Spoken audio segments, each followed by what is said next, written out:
ചില സമയത്ത് football match വെറും ഒരു ഫുട്ബോൾ മാത്രമല്ല.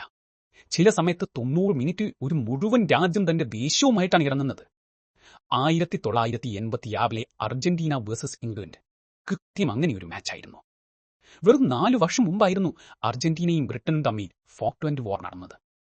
യുദ്ധം ചെറുതായിരുന്നു, പക്ഷേ അതുണ്ടാക്കിയ മുറിവുകൾ വളരെ ആഴമുള്ളതായിരുന്നു. അർജന്റീന അതിൽ തോറ്റുപോയി, ദാരുണ്യമായി തന്നെ.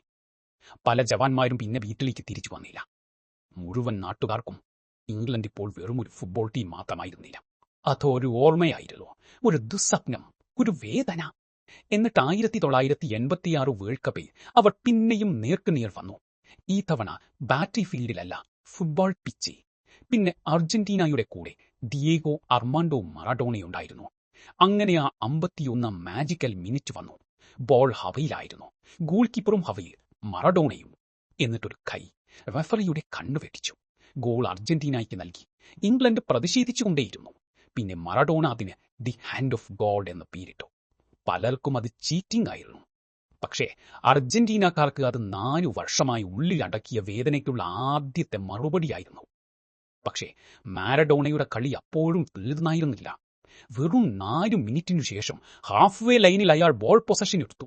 1, 2, 3, 4 ഡിഫൻഡേഴ്സിനെ വെട്ടിച്ചു. എല്ലാവരെയും പിന്നിലാക്കി. ഗോൾ കീപ്പർ നോക്കി നിൽക്കെ ബോൾ നെറ്റിലേക്ക്. ഈ തവണ തർക്കങ്ങളോ പ്രതിഷേധങ്ങളോ ഇല്ലായിരുന്നു.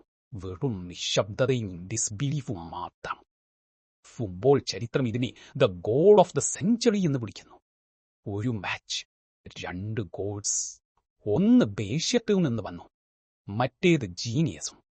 രണ്ടും കൂടി ഒരു നാട്ടിന്റെ ഫീലിംഗ് ആയി മാറി. ലോകത്തിന് ആദ്യത്തെ ഗോൾ ചീറ്റിംഗ് ആയിരുന്നു. പക്ഷെ അർജന്റീനയ്ക്ക് അത് ദേഷ്യവും പ്രതികാരവും യുദ്ധവുമായിരുന്നു. പിന്നെ ലവ്വിലും വാറലുമെല്ലാം ഫെയർ ആണല്ലോ.